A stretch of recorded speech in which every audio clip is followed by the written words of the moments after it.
इस लोकतंत्र के 4 स्तंभों में, चाहे वो विधायिका हो, चाहे कार्यपालिका हो, चाहे न्यायपालिका हो, चाहे पत्रकारिता हो, ये आप सब जानते हैं। इस देश के 4 स्तंभों से ही हमारा देश चल रहा है। ये सिस्टम में ही हम सब समाहित हैं, लेकिन इस सिस्टम में हम कहाँ हैं? हम खाली झोला ढोने वाले हैं, हम खाली अनुपालन करने।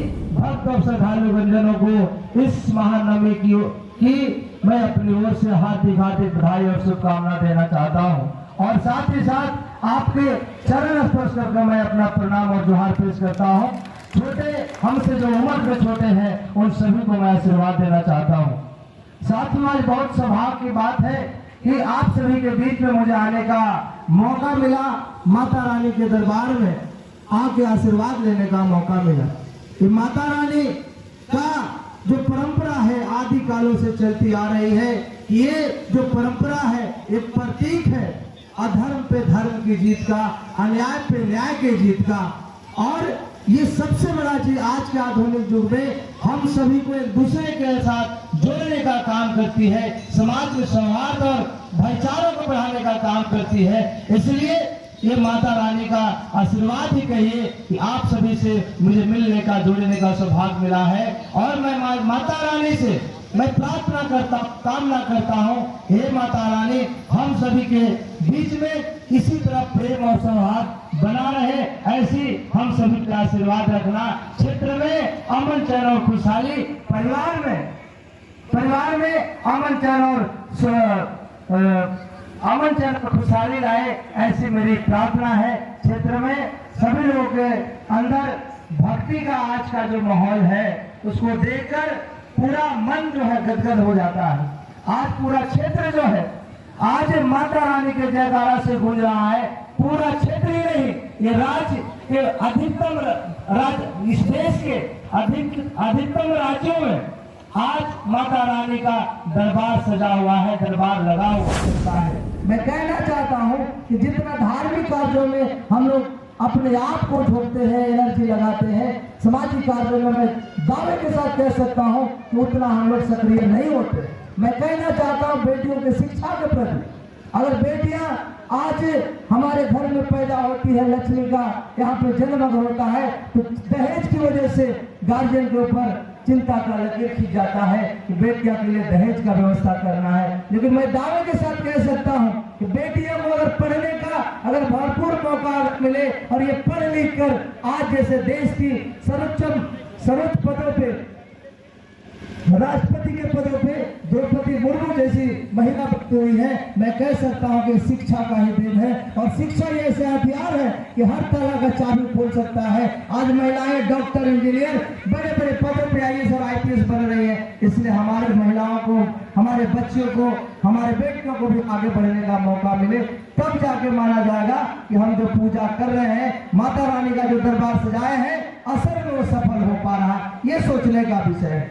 हम लोकतांत्रिक व्यवस्था की बात कर रहे थे कि धार्मिक कार्यों को हम कर रहे हैं, लेकिन संविधान में दायरे में रखकर सबको अपना अपना धर्म का निर्वहन करना है। लेकिन भारत का जो लोकतांत्रिक प्रक्रिया में हमारी कहाँ भागीदारी है, हमारी कहाँ जिम्मेवारी है? जब इतिहास लिखा जाएगा तो वहाँ पे हमारा नाम कहाँ है, ये खुद सोचने और खोजने की आवश्यकता। चाहे वो विधायिका हो, चाहे कार्यपालिका हो, चाहे न्यायपालिका हो, चाहे पत्रकारिता हो, ये आप सब जानते हैं। इस देश के 4 स्तंभों से ही हमारा देश चल रहा है। ये सिस्टम में ही हम सब समाहित हैं, लेकिन इस सिस्टम में हम कहाँ हैं? हम खाली झोला ढोने वाले हैं, हम खाली अनुपालन करने वाले हैं, हम आगे नहीं बढ़ पा रहे हैं। मुझे लगता है इसमें भी शिक्षा का बहुत अहम रोल है। हम आज मैट्रिक करते हैं, इंटर करते हैं, बस हो जाता है भैया हो गया शिक्षा।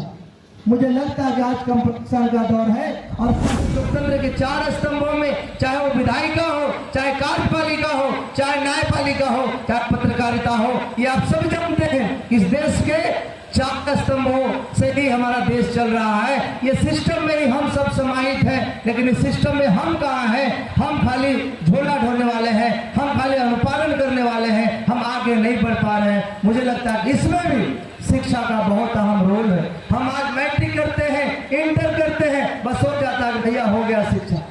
मुझे लगता है कि आज कंपटीशन का दौर है और प्रतिभा का खोज है। प्रतिभावान लोगों को आगे बढ़ने के लिए हम सभी को प्रोत्साहित करने की आवश्यकता है, ताकि हम हमारे घर से भी बच्चे जो है पढ़ लिख कर डॉक्टर, इंजीनियर बने, साइंटिस्ट बने, IAS IPS बने। मुझे लगता है कि समाज में आज भी बाल विवाह तो नहीं कर सकते हैं, बाल विवाह में कुछ सुधार हुआ है, लेकिन अभी भी सुधार शिक्षा और संस्कार देने का जब समय होता है तब बड़े पैमाने पर देखेंगे कि हमारे समाज में नशाखोरी, जुआखोरी एक कोड़ की तरह है जो समाज को पीछे धकेलने में, उनको पीछे रखने में बहुत बड़ा देने का होता है सुबह शाम। उस समय हम कह सकते हैं कि बहुत अधिक गार्जियन लोग उस समय खुद नशा में होते हैं। आप समझिए कि नशा अगर इतना ही अगर अच्छा होता तो सब जगह नशा का बाजार लग रहा था और संवैधानिक प्रावधान होते कि ये लेना जरूरी है। मुझे कहना है कि नशा ऐसा चीज है जो अपने बुद्धि विवेक को खो देता है, अपने इस्तेमाल नहीं कर पाता है लोग। इसलिए नशाखोरी पे भी हम लोगों को समय समय पे सामाजिक स्तर पे गोलबंद करते हुए इस पे मुहिम चलाना चाहिए। और मैं कहना चाहता हूँ ये समाज को पीछे लेके जाने के लिए, इन्हीं के लिए ये बहुत बड़ा हथियार है। यही नशा का व्यापार करके, यही नशा का सेवन करवा के आपको लाचार और कमजोर बनाने का साजिश किया गया है। इस बात को समझने की आवश्यकता है और आने वाला भविष्य के बारे में चिंतन मंथन हम न कर पाए, आगे हम अपने पीढ़ियों को भविष्य को सुधार न पाए, इसके लिए हमको रोका जा रहा है। इस बात को समझने की आवश्यकता है। आज हम लोकतांत्रिक प्रक्रिया में बात कर रहे हैं कि जब भी हमारा इतिहास लिखा जाएगा तो हमारा इतिहास क्या होगा। इस लोकतांत्रिक व्यवस्था में हमें भी अपने आप को